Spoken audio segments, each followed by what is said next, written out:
الحمدللہ وحدہ لا شریک لہ والصلاۃ والسلام علی من لا نبی بعد۔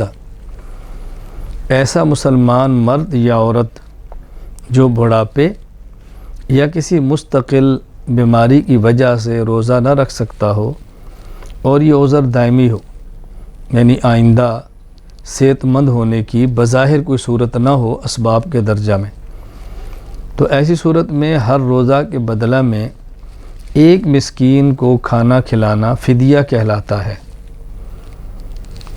یہ بات ذہن نشین فرما لیں، یہ فدیہ ہے روزے کی طاقت نہ ہونے کی صورت میں۔ اور ایک ہوتا ہے کفارہ، جان بوجھ کر روزہ توڑے تو اس کے بدلے میں 60 روزے یا 60 مسکینوں کو کھانا کھلانا، وہ کفارہ ہے اور یہ فدیہ ہے۔ تو فدیہ ہے طاقت نہ ہونے کی صورت میں، اور کفارہ ہوتا ہے روزہ توڑ دینے کی صورت میں، فرق سمجھ لیں۔ تو دونوں کا فدیہ یکساں ہے۔ یکساں کا معنی کہ فدیہ تو ایک روزے کا ہے اور کفارہ 60 روزے ہیں، لیکن 60 روزے رکھنے ہیں مسلسل۔ اگر نہ رکھ سکے مستقل بیماری کی وجہ سے، بڑھاپے کی وجہ سے، تو ظاہر اس نے 60 مسکینوں کو کھانا کھلانا ہے۔ تو جو فدیہ میں ایک مسکین کا کھانا ہے یا کفارے میں ایک مسکین کا کھانا 60 کو کھلانا ہے، لیکن جو ایک کو کھلانا ہے یہ یکساں ہے، مالیت دونوں کی برابر ہے۔ یعنی ایک مسکین کو کھانا کھلانا ہے 2 وقت، صبح اور شام، یہ فدیہ ہے۔ بظاہر فدیہ ایک روزے کے بدلے میں ایک ہے، ایک مسکین کو 2 وقت کھانا کھلا دے۔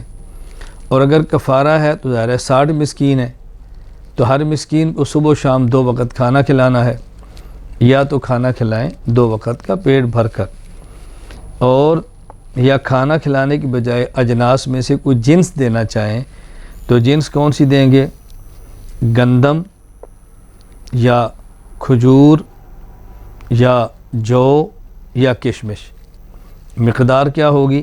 جو دینا چاہیں تو 3.5 کلو، کشمش دینا چاہیں تو 3.5 کلو، گویا کہ گندم دینا چاہیں تو ایک روزے کے بدلے میں 1.25 کلو، کھجور، جو اور کشمش یہ 3.5 کلو 3.5 کلو ایک روزے کے بدلے میں۔ لیکن اگر کھانا بھی نہ کھلائیں، جنس بھی نہ دیں، بلکہ اس کی قیمت دیں تو پھر کتنی دیں؟ اس کے لیے ذہن نشین فرما لیں کہ قیمت کم از کم 1.25 کلو گندم کے برابر ہو۔ یعنی آپ کی مرضی ہے، کشمش 3.5 کلو اس کے برابر دے دیں، جو 3.5 کلو اس کے برابر دے دیں، یا کھجور 3.5 کلو اس کے برابر دے دیں، یا گندم 1.25 کلو اس کے برابر دے دیں۔ یہ میں اس لیے کہہ رہا ہوں کہ ہمارے آج کے دور میں چونکہ گندم سستی ہوتی ہے اور کھجور مہنگی ہوتی ہے عموماً، تو آپ کو پورا اختیار ہے، لیکن ہماری اپنی رائے یہ ہے، اس معاملے میں انسان کو اپنی حیثیت کا خیال کرنا چاہیے۔ اللہ تعالیٰ نے مالی وسعت عطا فرمائی ہو اور کشمش کے پیسے زیادہ ہوں تو کشمش دیں، اگر مالی وسعت اس سے کم ہے کھجور کے دیں، مالی وسعت اس سے کم ہے تو جو کے دیں، اس سے بھی کم ہے تو گندم کے دے دیں۔ مطلب ہے چاروں جنسوں میں سے جس کی مالیت سب سے زیادہ ہے وسعت والے کو وہ دینا چاہیے، اور اگر مالی وسعت کم ہے تو جس کی قیمت کم ہے وہ دیں۔ لیکن اگر وسعت والا بھی سب سے کم قیمت والی جنس یا جنس کے بدلے میں پیسے دے دے تو فدیہ یا کفارہ ادا ہو جائے گا۔ وآخر دعوانا ان الحمدللہ رب العالمین۔